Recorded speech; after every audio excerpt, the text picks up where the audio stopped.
We're going to take a look at histograms right now and what they mean in terms of our image and the color and tone. I'm going to open an image file over here. Let's find this one. Should be good to demonstrate with. So let's look at this image. Obviously there are some problems with it. There's a bit of underexposure, there's a bit of a color cast, it's a bit greenish or bluish.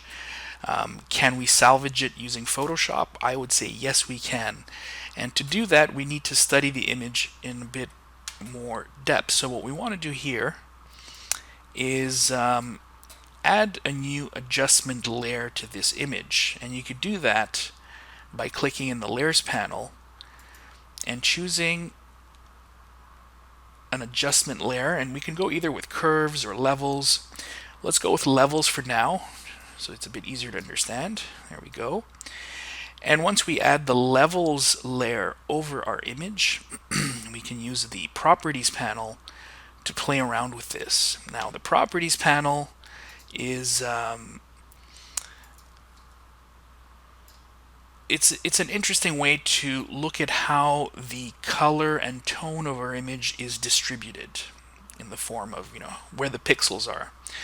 So if we look at this particular stack over here, this chart, this graph, whatever you want to call it, it basically shows you the distribution of pixels in this image. If we read it from left to right, this arrow here indicates pure black. This indicates pure white. If we look at it vertically, we can see that in the pure black we have a little bunch of pixels over there. In the middle area, like the middle gray area-ish and darker, this is our middle gray here, so to the left of it would be darker pixels. We see that most of the pixels in our image are distributed here, and there's literally nothing beyond middle gray, which means there are no white pixels. Now a good photograph should have a very wide dynamic range, meaning that there should be somewhere in there the darkest pixel in the image, and at the other end of the spectrum the lightest pixel in the image. Now in this case we know that there's no pure white, which is kind of unnatural. So what we can do is reset where the white in this image, where that pixel is adjusted by shifting the white point. Okay, now if I move it and set it here where you start seeing pixels, you can see right away the results show that now there's at least some brightness to this image. If I move it back to the regular place, you can see how dark it is. If I do the opposite, if I grab the black point and move it, then you can see all these pixels. Wherever this point is, everything to the left of it becomes pure black. So that's a bit much. If I move it all the way here, then obviously everything turns black because all the pixels to the left of this are black. Now, the middle is really an interesting one because you can set the density, I guess you could call it, of the image. If it's too dark, that happens. If it's too light, it looks washed out. So somewhere in the middle is where you have your midpoint. It's also called a gamma in technical terms. Now there's this really fun button up here called Auto, and what it will do is we'll look at the image and not only look at the tone, blacks and whites, but it'll look at the individual channels, red, green, and blue, which are what our image is composed of. So the individual red, green, and blue channels look like this, and if you click Auto, what it's going to do is try to figure out how to balance it. Now obviously we still have a bit of a green cast here, and we want to neutralize that. So these little eyedroppers over here allow you to choose where the perfect black is, where the perfect white is, and somewhere in the middle where that neutral pixel should be. So if I choose this one and move in my image somewhere, it's okay. There should be a neutral gray somewhere in here that I know is neutral. For example, this concrete. It should be just like flat gray. If I click here, you can see that it completely removed that green cast that was everywhere, because it's trying to balance out all the different channels to make sure you end up with a neutral tone. And you could choose the individual channels and play around. So if you want to like increase or decrease the blue, you can do that. If you want to, mess around with red to make your picture more red, you can do that. But ultimately, we're trying to find some neutral colors to get rid of any cast that there might be. So you can shift these around to get different brightness and contrasts in the different color schemes. So click down here to reset. And here you can toggle the on-off switch. So let's try this again. I'm going to choose a middle tone, and let's choose a different area that should be neutral. There. Seems a little red to me, a little pink. Maybe we'll choose a different one. That looks a bit better. If I click on the concrete over here,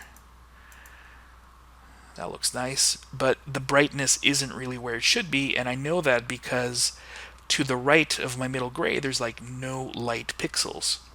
So I would bring this white a bit to the left so that at least some of the pixels that appear in here end up at least to the right. And you can see how it brightens up the image.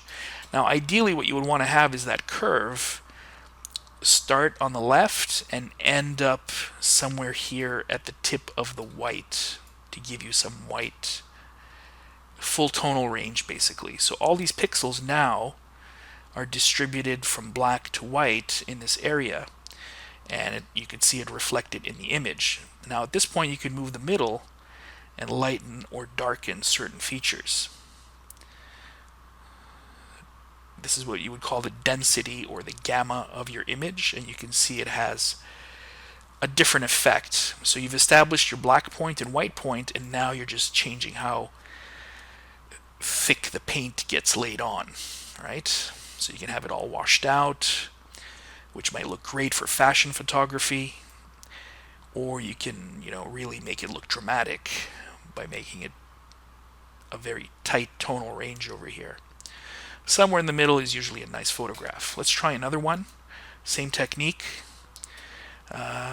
Here's one that's a bit challenging. Let's look at the histogram again by assigning in our layers panel the levels adjustment layer. Okay, so this one, if we look at the histogram, there's a huge spike here on the left, which means the black, this area, has a large amount of pixels. Then you have like getting lighter, somewhere in the middle, and then there's a bit of a spike again in the bright, and then it drops off to the pure white. So these pixels over here are probably these really bright pixels in our image. This spike over here is all this black pixelated stuff. So what we want to do here, we don't have to worry about color cast in this one. What we want to do is brighten up the shadows in here without really affecting the rest of the image, which seems to be well exposed. So what we're going to do is we're going to change the middle area here so that everything on the left of this middle gray gets lighter. So the pixels that are clustered here, and you can see it in the image, they start lightening up. Now there's only so much tonal range you can pick up. I mean, if there's no shape in there, there's nothing you can do. And it will have some impact on the rest of the image there. So it's just enough to fix it up, not too much. You don't want to go too light there, and maybe, yeah, that one's as far as it'll go. So depending on the quality of your picture, you might get a really good shadow improvement area or not. So these are the kind of problems you might be having, right? Now what's cool about this is you can make a selection.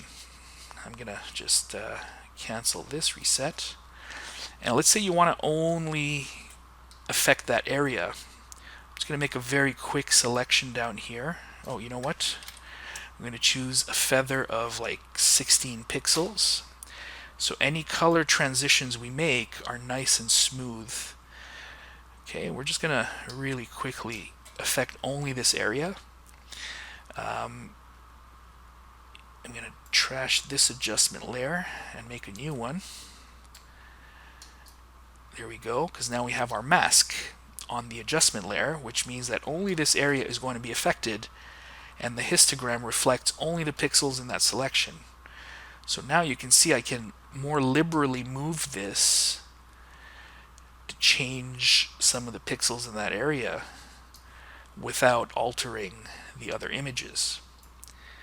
Now, this horizontal line down here is another way of managing your tones. So if you move this pointer to the right, your black is now this color here. So you don't want to play around with this unless you really know what you're doing, or unless you're going for like a special effect of some sort where your blacks really are never purely black. There's a lot of Instagram filters that use that effect. But this is basically a manual way of creating Instagram filters, believe it or not, or that kind of thing. So that's adjustment layers in a nutshell for levels. It's very complex. You need some practice with it, but we'll get to do that a lot more.